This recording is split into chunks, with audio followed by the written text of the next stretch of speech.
안녕하세요. 네, 네. 먼저 소개하고 시작해야 되겠죠? 예, 저는 이제 오인정이라고 합니다. 이름이 오인정이고요. 네, 여기 오인정. 예, 오늘 함께 살펴볼 내용이 지난주에 이제 번제와 소제에 대해서 살펴보셨고요. 예, 오늘은 5대 제사 중에 세 번째 제사 화목제에 대해서 먼저 1강을 할 거고요. 두 번째는 속제에 대해서 살펴보도록 하겠습니다. 먼저 이제 오늘 시작할 이 화목제. 화목제라는 이름을 딱 들었을 때, 이 제사의 이름을 들었을 때 느낌이 어때요? 좋아요. 나쁘지 않죠. 네, 화목이라는 이 말 자체가 화합, 뭐 따뜻함, 하나됨, 이러한 느낌들이 있기 때문에 이 화목제라는 제사가 얼마나 우리에게 위로와 소망이 되는지를 알 수가 있죠. 그래서 오늘 이 화목제에 대해서 살펴볼 건데요. 우리 좀 전에 이제 찬양 아주 뜨겁게 하셨잖아요. 그래서 지금 이제 책자 받아보신 게 이 구속사의 노래들 부르시는데 쉬우셨어요? 어려우셨어요? 네. 그래서 저희도 이제 구속사 시리즈가 1권부터 지금 12권, 3권까지 나오게 됐는데, 이제 맨 처음에 이 책이 계속 나올 때마다 이제 1권에서는 아담부터 아브라함까지의 족보들이 이제 이름을 또 우리가 또 알아야 되고, 또 2권이 나왔는데 강야 노종, 그다음에 이제 3권이 나왔는데 이제 왕들의 이름까지 이제 뭐 계속 나오기 시작하는 거예요. 그래서 이거를 어떻게 알고 기억하고 전달할까? 효과적인 방법은 노래로 익히는 게 가장 좋더라고요. 그래서 아까 전에 좀 전에 불렀던 뭐 남북열왕가, 왕들의 이름, 북이스라엘 이름, 남유다 왕들의 이름, 이거 발음하기도 쉽지 않은데 노래로 부르니까 이게 시간이 지나도 잊지 않고 계속 불러지더라고요. 그래서 아까 저 앞에 앉아 있었는데 저는 이 악보를 안 주셔가지고 그냥 이제 부르게 됐는데 다행히도 노래로 외웠기 때문에 따라 부를 수 있었어요. 그러니까 이제 우리가 이 하실 때 이 찬양부터 또 이렇게 익숙하게 이제 부르시면 좋을 것 같고요. 이 사권이 나왔을 때 이 남북 열왕들의 이름들이 이제 계속 반복이 되잖아요.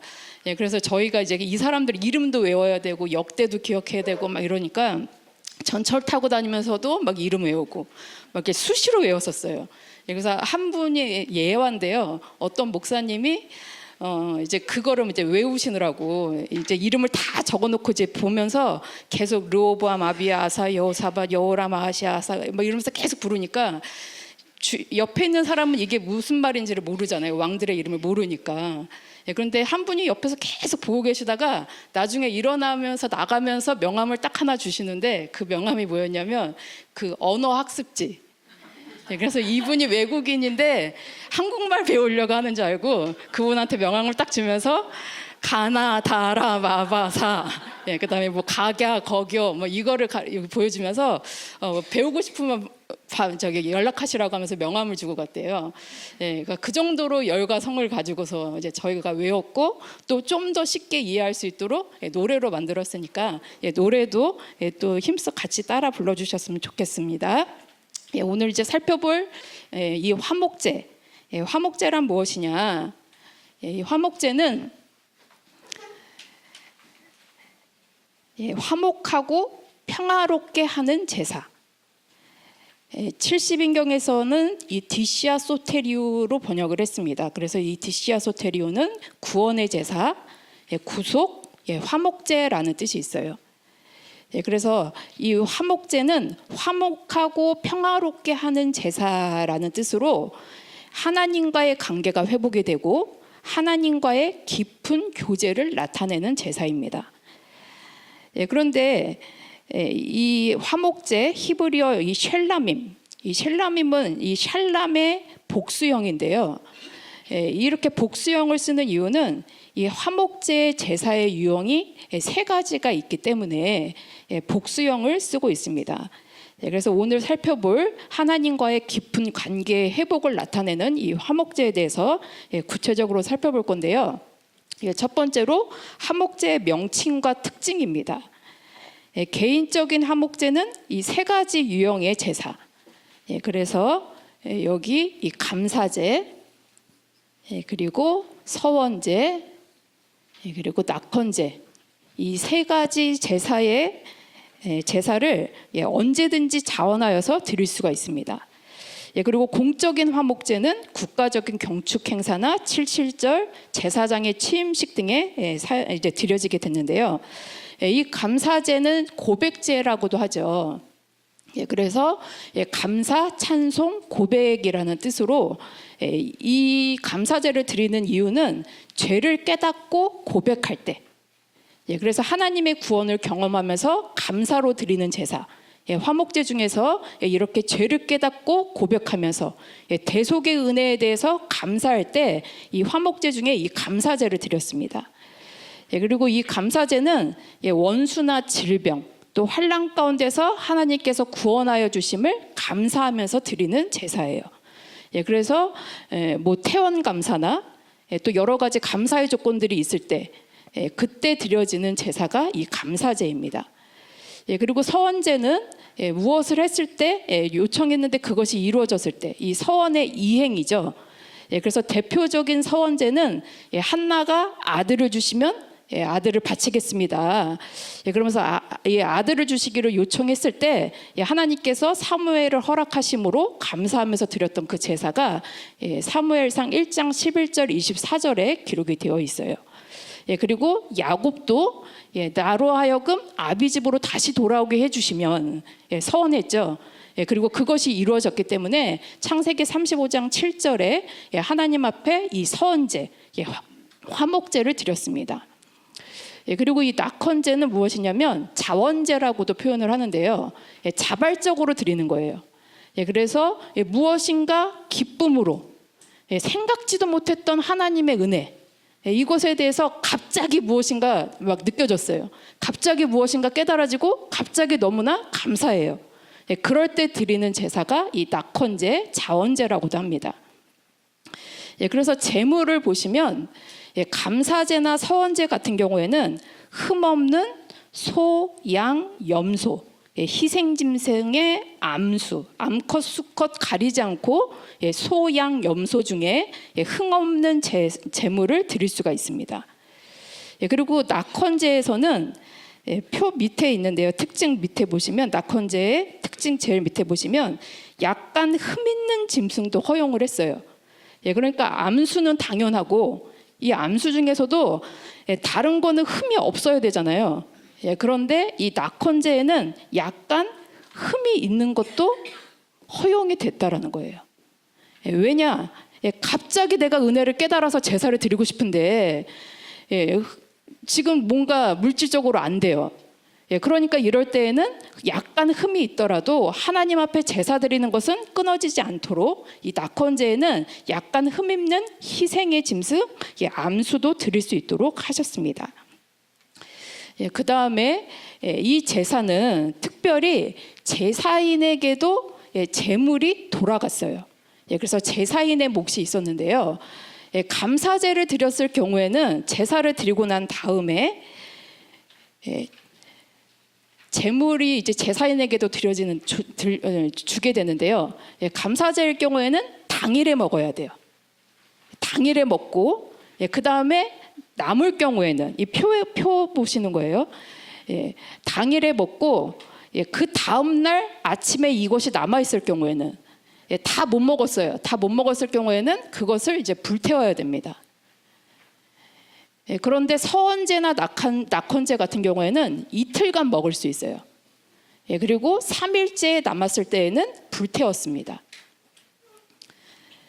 그리고 감사제의 특징은 소제물과 유교병을 함께 드릴 수 있었습니다. 그리고 서원제는 서원물을 함께 드리고요. 그리고 낙헌제의 특징에는 약간 흠 있는 짐승도 허용이 됐다. 그래서 이것은 화목제 제물의 범위가 넓잖아요. 다른 거는 수컷만 되고 막 이러잖아요. 그런데 화목제에서는 암수가 가능하고 그리고 흠 있는 것도 허용이 됐다라는 거. 이것은 제물의 범위가 되게 다른 제사보다 범위가 넓지요. 이것은 하나님과의 화해에는 어떠한 제한도 없다라는 거예요. 그리고 하나님께 드리는 감사는 어떤 상황에서든지 끊어지지 않고 드려야 된다라는 것을 알려주고 있습니다. 그런데 이 제사의 제물 중에서는 산불들기나 집비둘기 새끼는 제물로 드릴 수 없어요. 왜 못 드릴까요? 화목제의 특징은 제사인에게도 제물이 돌아가요. 근데 이 제물을 가지고 나 혼자 먹는 게 아니라 나눠 먹어야 돼요. 그러면 이 산비둘기, 집비둘기 새끼 얼마네요?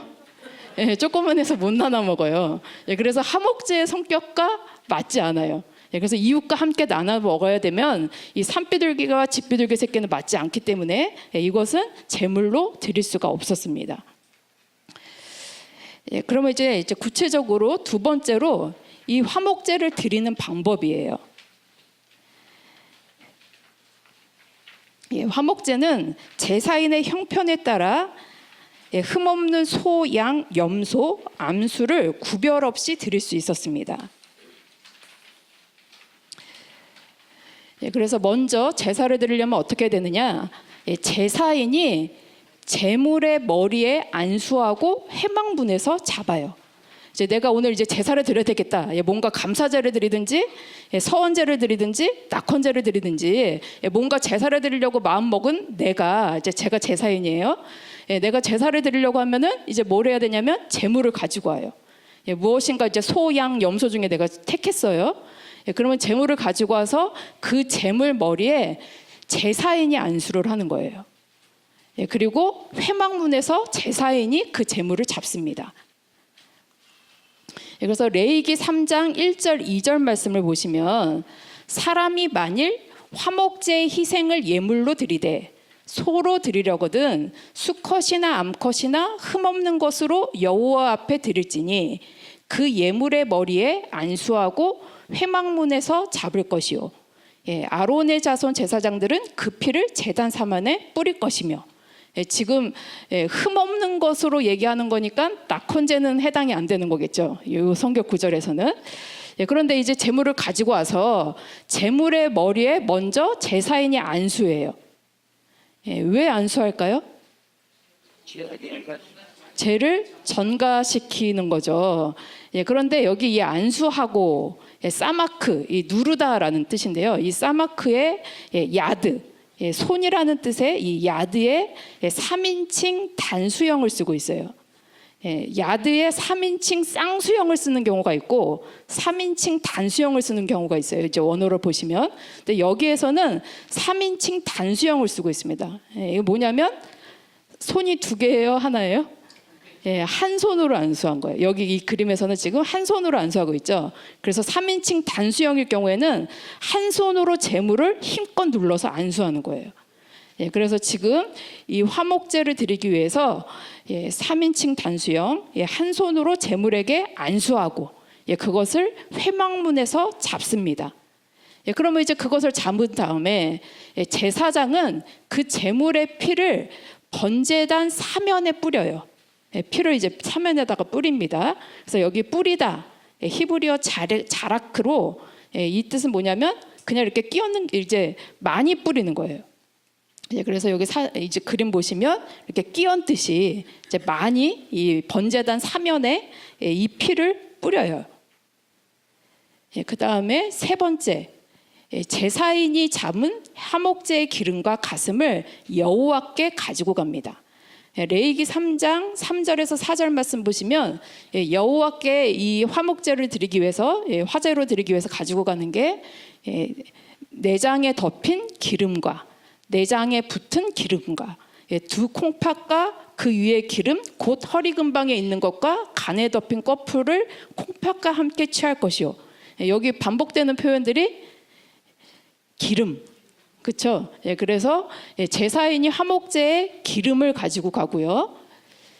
그리고 레위기 7장 29절에서는 이스라엘 자손에게 고하여 이르라 화목제의 희생을 여호와께 드리려는 자는 제사인이죠. 여호와께 드리는 자는 화목제 희생 중에서 그 예물을 취하여 여호와께 가져오되 여호와의 화제는 그 사람이 자기 손으로 가져올지니 그 제물의 기름 그리고 짐승의 가슴을 가지고 올 것이요 제사장은 그 가슴을 여호와 앞에 흔들어 요제로 삼아라. 그리고 레위기 7장 32절에서는 그 화목제 희생의 우편 뒷다리도 가지고 오라고 명령하고 있어요. 그래서 하나님 앞에 제물로 이것을 이제 가지고 가고요. 그다음에 이제 네 번째, 제사장이 이제 가지고 온 그 기름을 취하여서 화제로 하나님 앞에 드립니다. 그러면 이 짐승의 기름들, 이 내장에 덮인 기름, 간에 덮인 꺼풀, 뭐 여러 가지 기름들이 있잖아요. 왜 기름을 가지고 오라고 했을까? 이 기름은 성경에서는 가장 좋은 것, 가장 훌륭한 것을 의미하고 있어요. 근데 내장에 덮인 기름, 요 내장도 무엇을 의미하냐면 히브리어 케레브. 그래서 한 가운데 내장 이런 뜻도 있고요. 내부 중앙이라는 뜻이 있습니다. 그래서 이 케레브라는 단어가 시편 64편 6절에서는 속, 나의 속으로 이제 표현을 하고 있고요. 그리고 예레미야 12장 2절에서는 마음으로 표현을 하고 있습니다. 그래서 이 케레브라는 것은 인간이나 동물의 신체 내부를 통칭하는 이 마음의 처소를 가리키고 있어요. 그래서 기름을, 내장에 덮인 기름, 간에 덮인 꺼풀, 뭐 이런 기름들을 가지고 오라라고 명령하신 이유는 인간의 모든 마음과 생각, 감정을 온전히 하나님께 드리라라는 명령입니다. 그리고 이스라엘 양의 품종은 꼬리에 지방이 많았어요. 그래서 여기 그림 보시면 우리가 생각하는 그 양의 모양이랑 좀 다르게 이 양의 꼬리가 어때요? 되게 굵고 길죠. 그래서 여기에 지방이 많이 뭉쳐 있어서 이 꼬리만 약 7kg 정도가 된대요. 그래서 이것을, 이 기름을 하나님 앞에 가장 좋은 것이기 때문에 하나님 앞에 드려서 그것을 불태워라라고 명령하고 있습니다. 그 다음에 이제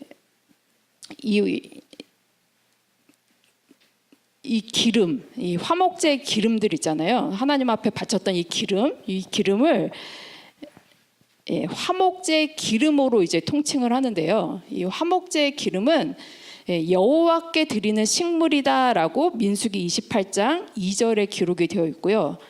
이 기름을 태울 때 나는 것이 여호와께 향기로운 냄새가 된다라고 말씀하고 있습니다. 그래서 레위기 3장 5절, 아론의 자손은 그것을 단 윗 불 위에 있는 나무 위 번제물 위에 살을 찌니, 번제물 위에 이 기름을 놓고 사르는 거예요. 그래서 매일매일 상번제가 드려지죠. 그래서 그 번제물이 태워지면서 그 위에 기름까지 같이 올려놓고 태우니까 이 냄새가 하나님 앞에 향기로운 냄새가 되어서 연락이 된다는 거죠. 레위기 3장 16절에서도 제사장은 그것을 단 위에 불사를 찌니 이는 화제로 드리는 식물이요 향기로운 냄새라. 모든 기름은 누구의 것이래요? 여호와의 것이다. 그래서 기름, 가장 좋은 것, 우리의 심장 중심을 이제 상징하는 이 기름은 반드시 나의 것이 아니라 하나님의 것이고 하나님의 것으로 인정하고 드릴 때 그것은 향기로운 제사로 연락이 된다라는 거예요. 그 다음에 이제 다섯 번째, 이제 제사를 드리고 난 다음에 제사장의 몫과 제사인의 몫을 분배를 합니다. 그러면 이제 제사장의 몫은 무엇이냐? 제사장의 몫은 아까 하나님 앞에 기름과 가슴, 그리고 우편 뒷다리 가지고 갔었잖아요. 그래서 기름은 불태웠고, 그 다음에 이 요제로 제물을 드리는 것, 이 요제는 제물을 앞뒤로 이제 드리는 거죠. 이제 앞으로 드렸다가 뒤로 이제 거두는 방식의 제사가 요제인데요. 요제로 드려진 이 제물의 가슴, 이것은 집례하는 지금 제사장이 있어요. 근데 그 제사장만 받는 것이 아니라 요제로 드려졌던 이 가슴은 집례 제사장과 아론과 그 자손들, 그래서 제사장들 공동으로 주어지게 됩니다. 그래서 함께 나누어 먹는 거예요. 그리고 거제로 드려지는 제물, 이 거제는 제물을 위로 올렸다가 아래로 내리는 방식의 제사법이죠. 그래서 거제로 드려진 제물의 우편 뒷다리, 이 우편 뒷다리는 누구만 받게 돼요? 제사를 집례하는 제사장에게만. 그래도 좀 더 수고했으니까 제사를 집례했던 제사장에게는 우편 뒷다리, 그리고 집례 제사장뿐만이 아니라 제사장들도 함께 먹을 수 있도록 요제로 드려진 가슴은 같이 나누어 먹도록 하였습니다. 근데 이러한 가정들을 보면 이 제물을 지금 누가 가지고 왔어요? 제사인이 지금 나의 이제 무언가를 해결하기 위해서 지금 예배를 드리기 위해서 갖고 왔잖아요. 그러면 이 제물을 가지고 와서 제사를 드렸는데 이 제물이 지금 누구한테 가고 있어요? 제사장한테 가게 되잖아요. 그러니까 사람들이 착각할 수 있는 게 내가 제사장을 먹여 살리는구나라고 생각할 수 있어요. 그런데 하나님은 그 방법이 아니라 하나님 앞에 먼저 요제로 드리게 하시고 또 하나님 앞에 먼저 거제로 드리게 하셔서 다시 레위인한테 주는 거죠. 그래서 이 과정들을 통해서 백성들은 제사장을 공개하는 책임의식을 배우게 하는 거고요. 그리고 제사장들은 이 직무를 유지하기 위해서는 그래도 생계가 유지가 돼야 되잖아요. 그래서 이러한 과정 속에서 언약적 관계를 지속할 수 있도록 하나님께서 사방을 편안하게 지켜주신다라는 거죠. 그래서 우리도 사역하시는 이 모든 과정 속에서 하나님께서 우리와 함께하여 주시는 가운데 언약 관계를 지속할 수 있도록 하나님의 말씀의 뜻이 끊임없이 유지될 수 있도록 우리의 삶도 하나님께서 채워주실 줄로 믿습니다. 그래서 이렇게 언약적 관계가 지속될 수 있도록 하시는 가운데 제사장과 그 가족들의 몫으로 분배된 것 이렇게 제사장들에게 줬잖아요. 이 제사장의 몫을 뭐라고 표현하냐면 영원한 응식이라고 표현하고 있습니다. 영원한 응식. 하나님께서 영원히 주시는 우리에게 주시는 식물이에요. 그리고 그것을 가리켜서 대대로 영원한 소득이다. 그리고 그것을 또 영원한 규례라고 말씀하셨어요. 그래서 우리는 세상적으로는 넉넉하지 않더라도 하나님께서 채워주시는 이 영영한 음식, 영영한 소득을 가지고 이 소득이 끊어지지 않도록 하나님께서 규례로 정하셨다라는 거.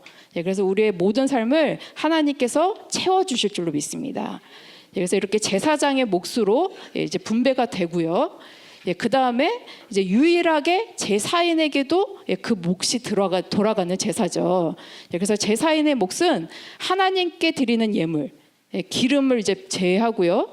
그리고 제사장의 몫으로 제한 나머지 이 제물을 제사인들에게 그 몫을 나누어 줬습니다.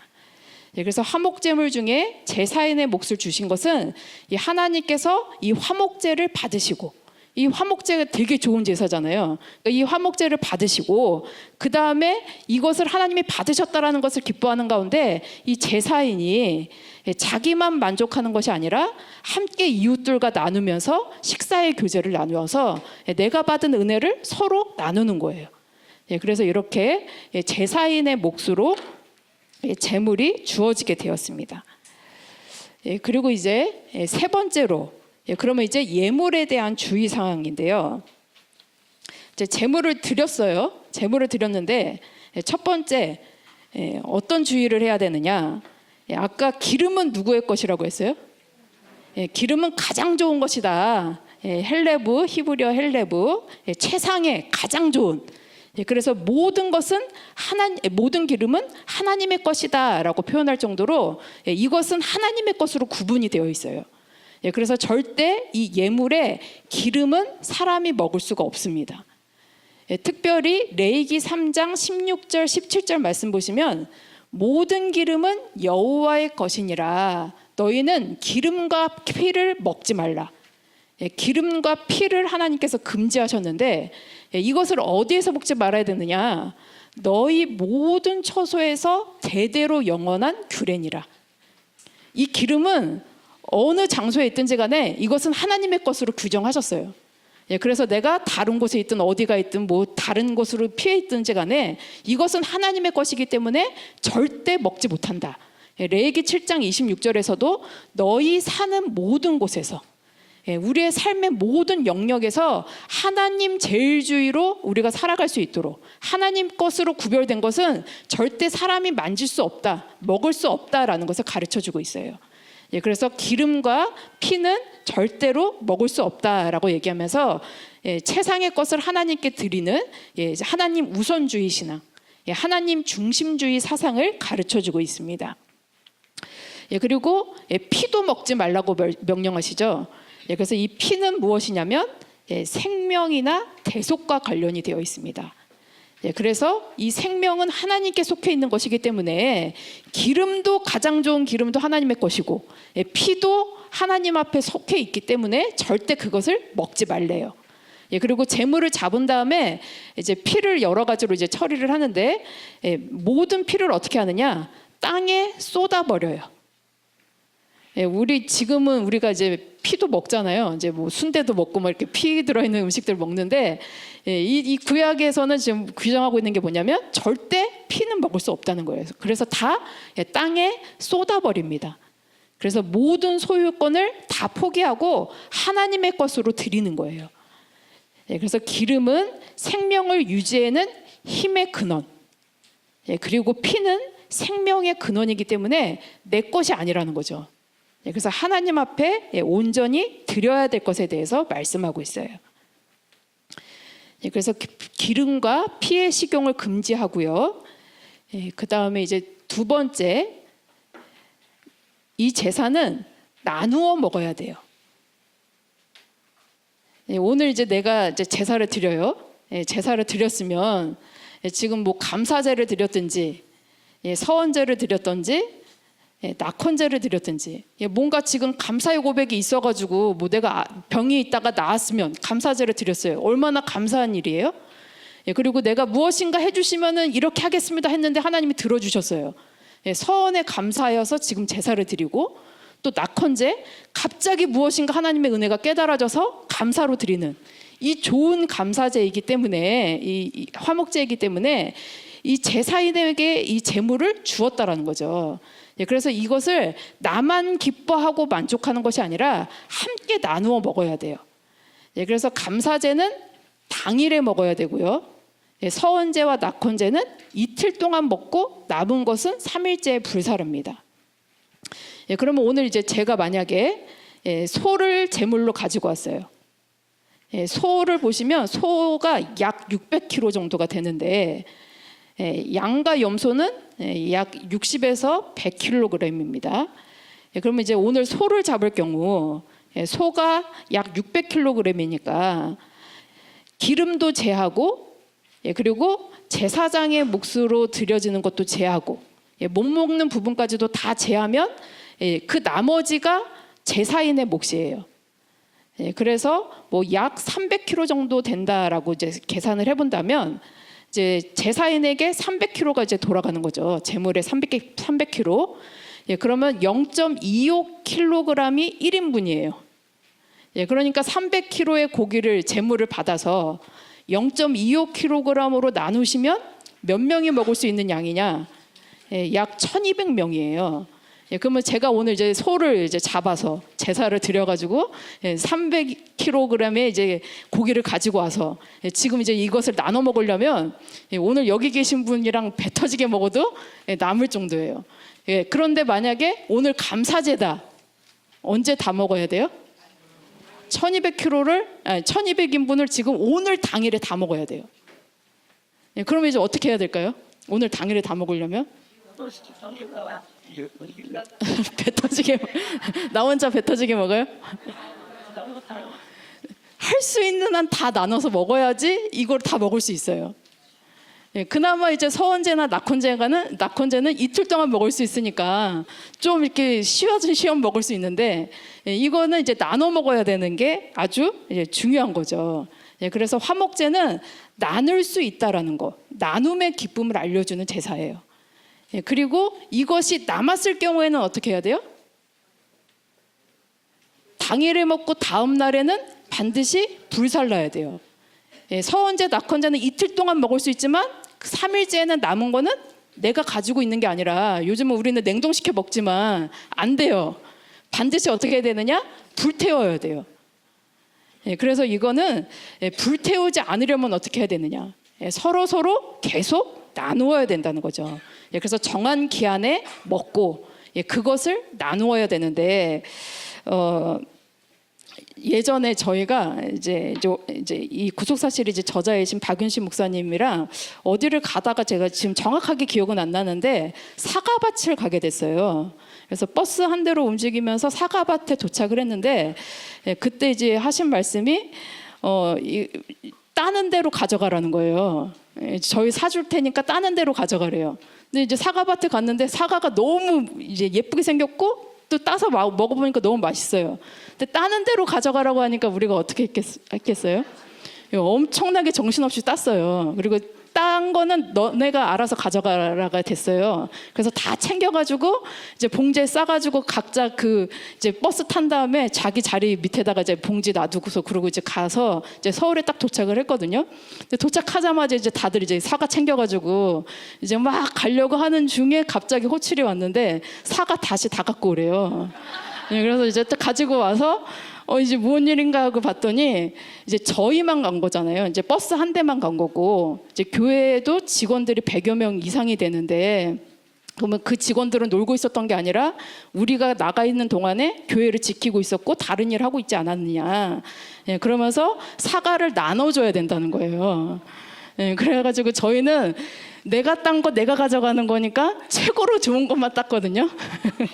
그런데 갑자기 나누라고 하니까 근데 나누는 기준도 가족 수대로 나누시게 하시더라고요. 그러니까 한 명이면 뭐 10개, 두 명이면 20개 뭐 이런 식으로 가족 수대로 나누는 거예요.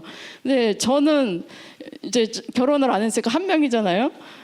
그러니까 많이 땄는데 가지고 오는 거는 제가 가지고 온 거 가지고 다른 사람이 더 많이 가져가는 걸 보면서 맨 처음에 뭐지? 이랬는데 생각지 못한 방법으로 나누게 하시는 걸 보면서 화목제가 이런 거구나. 서로 기뻐하고 감사하고 또 내가 무엇인가 했을 때 다른 분도 다른 역할을 했기 때문에 같이 나눌 수 있다는 거예요. 그래서 화목제는 함께 나누는 것이 가장 중요하죠.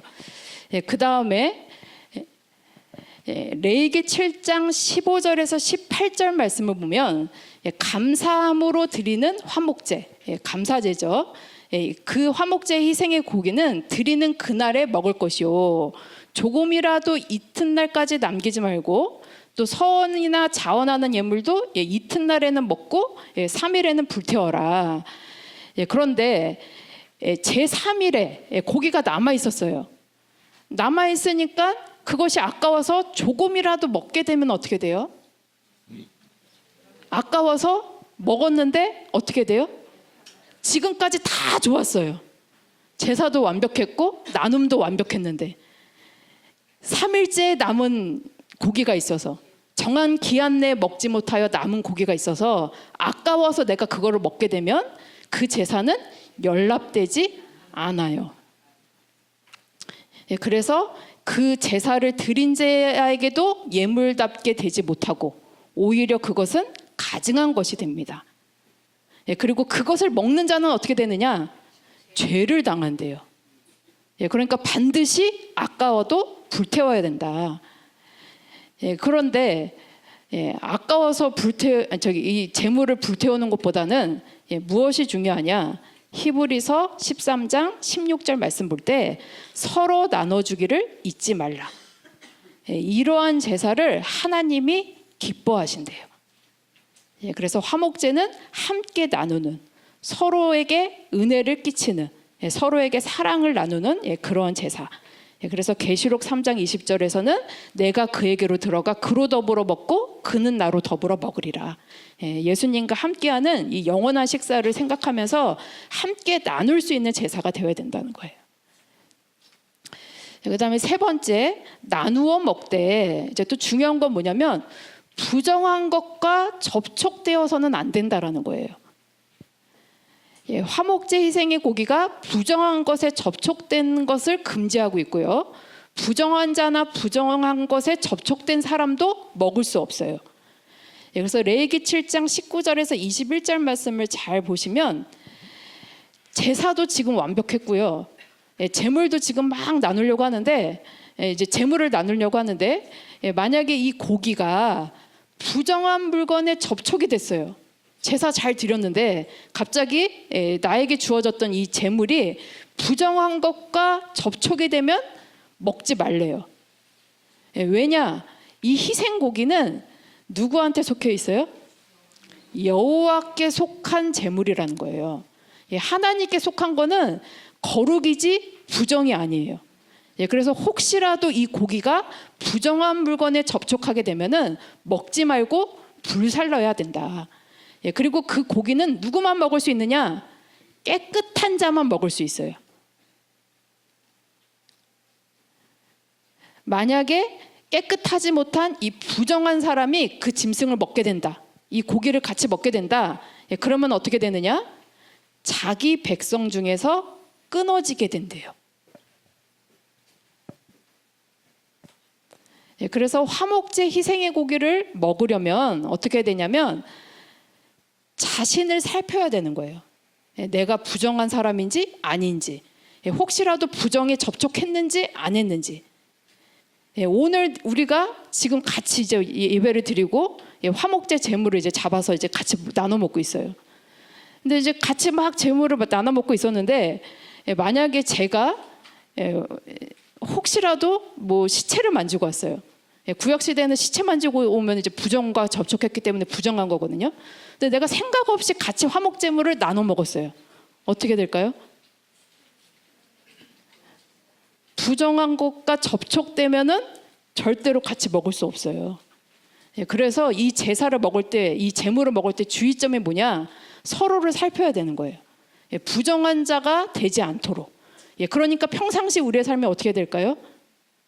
거룩을 쫓아갈 수 있도록 부정한 것과 분리되는 삶을 살아야지만 이 화목제사에 참석할 수 있다는 거예요.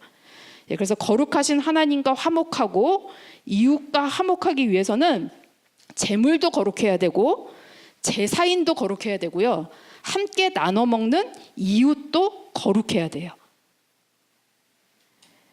그래서 이 제사는 서로를 살피는 제사.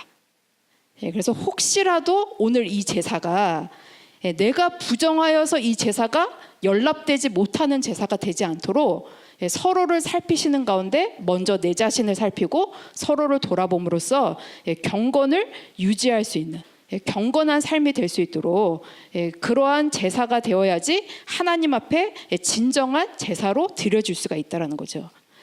근데 또 하나 생각해 볼 것은 이 재물을 나눠야 되잖아요.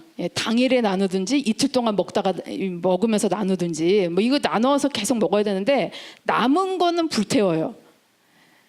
그래서 뭐 부정한 것이랑 접촉된 것도 없고 이제 남아서 불태운 것으로 끝났으면 이 제사는 뭐 완벽하게 끝난 거잖아요. 그런데 이제 한 가지 생각해 볼 것은 왜 다 나누지 못했을까? 불태우는 것이 없이 다 나눴으면 더 좋지 않았을까요? 그래서 나누지 못했다라는 것은 충분히 사랑하지 못한 거죠. 그래서 태우는 것으로 끝내는 것이 아니라 우리는 다 같이 나누어서 이 화목을 누리는 화목의 사랑을 같이 누리는 역사가 우리의 삶 속에 나타나야 될 줄로 믿습니다. 그래서 화목제는 이렇게 기름과 피의 제물은 먹을 수 없고요. 함께 나누어 먹되 부정한 것과 접촉되어서는 절대 안 된다. 거룩한 제사가 될 수 있도록 부정한 것과 접촉되는 것을 금지를 하고 있습니다. 그러면 이제 네 번째 화목제의 목적, 화목제를 왜 드리느냐? 첫 번째 이 화목제는 하나님과의 화목을 위해서 드립니다. 그래서 하나님께서 화목제를 받으심으로 하나님과 제사인의 화평한 관계가 회복이 되죠. 그래서 하나님 편에서는 제사인과의 관계가 회복이 되고요. 제사인의 입장에서는 또 하나님과의 관계가 회복이 되죠. 근데 이 화목제를 나만 드리는 건 아니죠. 다른 사람들도 지금 다 이 화목제 드리잖아요. 그래서 이렇게 서로 하나님과의 관계가 서로 이제 회복되었던 이 사람들을 통해서 서로 이웃 간의 관계도 회복이 되게 하는 거예요.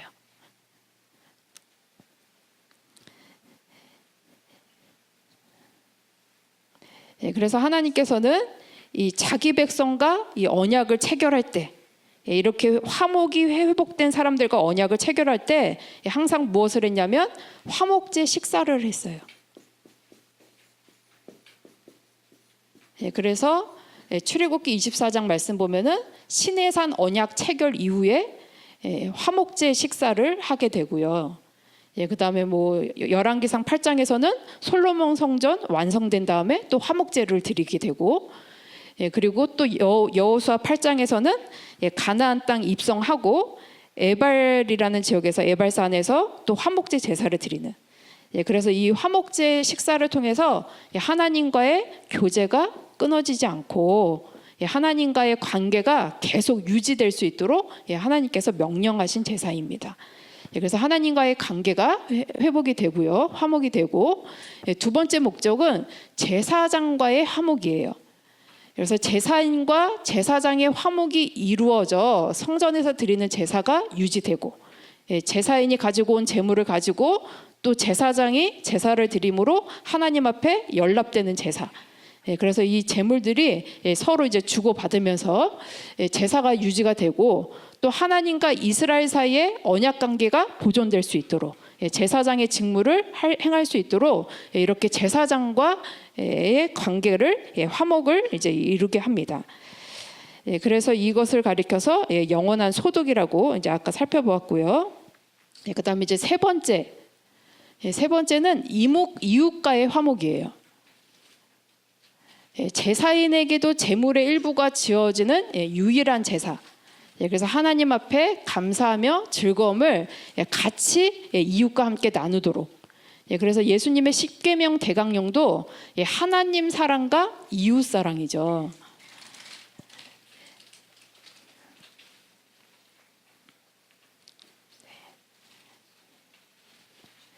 그래서 이 이웃과의 화목은 이웃 사랑을 실현하는 제사의 열매.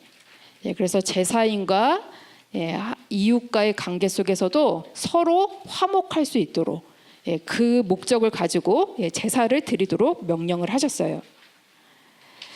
그다음에 이제 오늘 이제 1강의 마지막 부분, 구속사적 교훈인데요. 그러면 이 화목제의 교훈은 무엇이냐? 이 화목제의 식사는 하나님과 제사장, 그리고 이웃까지의 관계도 화목하게 함으로써 이웃까지 아우르는 언약의 식사를 가리키고 있습니다. 그래서 하나님과 언약 백성 사이의 관계가 완전히 회복된 모습을 보여주고 있는데요. 레위기 3장 2절에서는 이 화목 제물을 잡을 것이요, 요 잡다라는 단어가 히브리어 샤하트예요. 이 샤하트라는 단어가 70인경에서는 이 헬라어 스파조라는 단어로 사용을 하고 있습니다. 근데 이 스파조라는 단어가 어디에서 사용됐냐면 계시록 5장 6절 말씀 보시면, 내가 또 보니 보좌와 내 생물과 장로들 사이에 어린 양이 섰는데 일찍 죽임을 당한 것 같더라. 예수님의 모습을 지금 설명하고 있는데, 일찍 죽임당한 이 어린 양, 요 단어가 지금 스파조예요. 그래서 예수님은 번제물만이 아니라 화목제물도 되셨다라는 거죠. 그래서 이 화목제물로 되셨던 이 예수 그리스도를 통해서 우리에게 주신 것이 무엇이냐? 예수님께서 십자가에서 보배로운 피를 흘리시고 자신을 희생하심으로 우리와 화평을 이루셨습니다. 그리고 하나님과 사람 사이에 막힌 담을 허시고 하나님과 화목하게 해주셨고요. 그리고 만물과 화목하게 되기를 기뻐하셨다는 거죠. 그래서 이 화목제는 예수님의 희생을 통해서, 화목제물 대신 예수님을 통해서 하나님과 나와의 관계, 하나님과 나와 이웃과의 관계, 또 나와 만물과의 관계까지도 온전히 회복되는 이러한 것들을 이제 보여주고 있고요. 그래서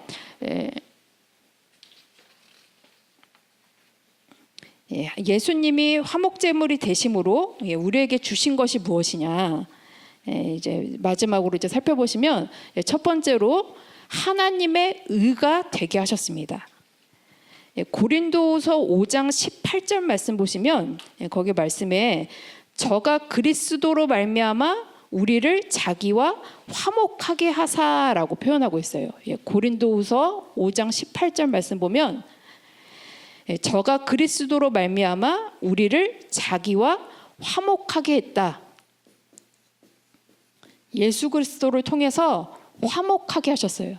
근데 여기 화목하다, 헬라어로 카탈라소라는 단어예요. 카탈라소.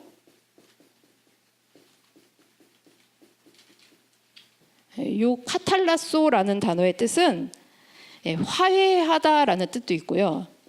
화해하다. 그리고 교환하다라는 뜻이 있습니다. 그래서 맞바꾸다라는 뜻인데요. 하나님의 은은 그냥 주신 것이 아니라 예수 그리스도로 말미암아 예수님의 대속으로 맞바꾸어서 우리에게 주신 거예요. 예수님이 화목제물이 되심으로 맞바꾸어서 우리에게 의가 되게 하셨습니다. 두 번째, 하나님의 복을 받게 하셨습니다. 이 화목제의 헬라어가 이 셸라밈이죠. 셸라밈은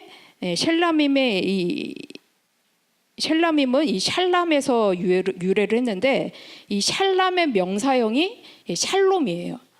근데 요 샬롬이라는 것은 뭐냐? 전쟁이 없는 상태, 축복, 의의 결과, 이런 것들을 이제 나타내는데요. 제사를 드린 결과 하나님과의 관계 회복의 선언에서만 그치는 것이 아니라 구체적으로 평안과 축복을 나타내는 거예요. 그래서 관계만 회복된 것이 아니라 내 삶 속에서도 전쟁이 없는 평화로운 상태, 축복을 누리는 상태, 의의 결과가 나타나는 상태, 이렇게 하나님께서는 축복해 주신다라는 거예요. 그래서 겉으로만 화평한 것이 아니라 진정한 복을 받을 수 있도록 해주신다는 거죠. 그 다음에 이제 세 번째, 주의 만찬을 기념하게 하셨습니다. 신약에서 화목제와 가장 가까운 제도가 예수님께서 십자가 지시기 전에 제자들에게 하셨던 이 주의 만찬이죠. 그래서 이 성만찬의 떡과 포도주는 영원한 생명을 주시는 예수님의 살과 피를 나타냅니다. 그래서 아까 전에 이 화목제, 이 예물의 주의사항이 뭐였냐면 부정한 것과 접촉을 피하라 였죠. 그래서 제사가 완벽하더라도 부정한 자가 같이 먹게 되면은 그 제사가 연락되지 않아요. 그리고 제물이 부정한 것과 접촉되어도 그 제물 나눌 수가 없어요. 마찬가지로 이 화목제가 주의 만찬과 가장 근접한데, 주의 만찬에 참여하는 자는 어떻게 해야 되느냐? 고린도전서 11장 27절 말씀 보면은 먼저 자기를 살피래요. 죄가 있는 상태에서 이 성만찬에 참석하면은 죄를 거저 먹는 거예요. 그러니까 이 화목제, 주의 만찬에 참여하기 위해서는 나에게 부정함이 없도록 나를 먼저 살피시는 가운데 그리고서 이 제사를 드려야 된다는 거죠. 그리고 이제 주의 만찬에 참여하는 자는 반드시 정결해야 함을 보여주고 있습니다. 그 다음에 이제 네 번째, 화목의 직책과 말씀을 우리에게 맡겨주셨어요. 레위기 3장에서는 이 화목제를 표현할 때 화목제 희생이라고 표현하고 있습니다. 희생은 쉬운 걸까요? 어려운 걸까요? 근데 지금 화목제 희생이라고 하는 걸 보니까 무엇인가 희생이 따라야 된다는 것을 강조하고 있다는 거예요. 그러니까 내 것을 버리지 않으면 결코 다른 사람과 화목할 수가 없습니다. 그래서 이 화목의 직책을 맡겨주셨다면 내 것을 포기하고 그리고 같이 나누려면 나눠가지고 불태우는 것보다는 같이 나눠 먹는 게 더 좋잖아요. 그러니까 내가 저 사람만은 용서할 수 없다 이게 아니라 서로를 돌아보고 사랑으로 하나 되어서 하나님과의 관계가 회복되었던 모든 사람들과 함께 나누시는 가운데 희생의 고기를 먹을 수 있도록 화목제 희생 이것을 우리가 함께 누릴 수 있도록 내 것을 포기하고 먼저 나눌 때 하나님의 은혜와 사랑이 더하여지는 역사가 있을 줄로 믿습니다. 그러면 여기 프린트에 제사인으로 되어 있는데요. 제사장이에요. 제사장의 입장에서 기록된 레위기 6장에서 7장. 이 레위기를 보시면 레위기 1장에서 5장은 제사인의 입장에서 5대 제사를 이제 기록을 하고 있고요. 그다음에 레위기 6장에서 7장은 제사장의 입장에서 5대 제사를 기록을 하고 있어요. 근데 레위기 1장에서 5장 제사인의 입장에서는 이 제사의 순서를 어떻게 기록하고 있냐면 번제, 소제, 화목제, 그리고 속제제, 속건제로 순으로 기록을 하고 있습니다. 근데 이제 동일한 내용인데 레위기 6장, 7장에서는 제사장의 입장에서 5대 제사를 기록하고 있어요. 근데 순서가 어떻게 되냐면 번제, 소제, 속제제, 속건제, 그 다음에 마지막에 기록되어 있는 게 화목제예요. 그래서 제사인의 입장에서는 5대 제사를 소개할 때 화목제가 어디에 들어있어요? 가운데, 가운데 들어있고, 제사장의 입장에서 이제 실제로 제사를 드려질 때 이 순서로 볼 때에는 화목제가 제일 마지막. 그래서 이 화목제가 제일 마지막에 기록되어 있는 걸 보면 이 화목제가 화목제를 통해서 궁극적으로 5대 제사를 통한 회복의 상태가 완성되기 때문입니다. 여기 이 완성되다, 화목제의 히브리어가 셸라밈이죠. 셸라밈은 이제 복수형이고 단수형이 셸렘이에요. 근데 이 셸렘의 뜻이 뭐냐면 화목이라는 뜻도 있고 완성하다라는 뜻이 있어요. 그래서 이 5대 제사가 5대 제사의 이 화목제가 제일 마지막에 드려지는 것은 이 5대 제사를 통한 회복의 상태가 완성될 수 있도록 이 나눔의 즐거움, 베품의 즐거움, 하나님과의 관계의 이 회복, 그 다음에 그 축복이 누려지는 이 관계, 이 모든 것들이 5대 제사를 통한 회복의 상태가 이 화목제를 통해서 완성되는 것으로 이제 표현을 하고 있습니다. 그래서 제사의 완성 화목제는 장차 천국에서 예수님과 더불어 영원히 누리게 될 화목을 바라보게 합니다. 그래서 이 5대 제사 중에 이 화목제, 이 화목제는 신약의 무엇과 비슷하다고요? 주의 만찬과 이제 유사하다. 그래서 이 5대 제사 오늘 이제 함께 살펴본 내용 다시 한번 정리해 보면 이 최후의 만찬, 예수님의 살과 피를 우리가 이제 화목의 직책을 가지시고 최대한 나눌 수 있어야 된다는 거예요. 우리가 오늘 이제 살펴봤던 내용, 이 화목제, 구약 시대에 드렸던 그 화목제로 끝날 것이 아니라 이 제사를 드리고 나서 서로 돌아보는 가운데 재물을 같이 나누어 먹을 수 있도록 이 과정이 이제 우리가 이 성만찬 제도를 통해서 예수님의 살과 피를 우리가 화목의 직책을 가지고 한 사람이라도 더 나누어서 구원에 이를 수 있도록 그 잔치의 기쁨을 나만 누리고 끝나는 것이 아니라 모두가 함께 누릴 수 있도록 그래서 영원한 천국을 바라보시면서 주의 만찬을 준비하고 나누고 이 일에 힘을 다해서 전진할 때 우리의 삶과 또 우리 섬기시는 모든 교회에 말씀의 역사가 크게 빛을 발하는 은혜가 있을 줄로 믿습니다. 그래서 오늘 1강이 여기서 잠깐 쉬고 2강이 시작하도록 하겠습니다.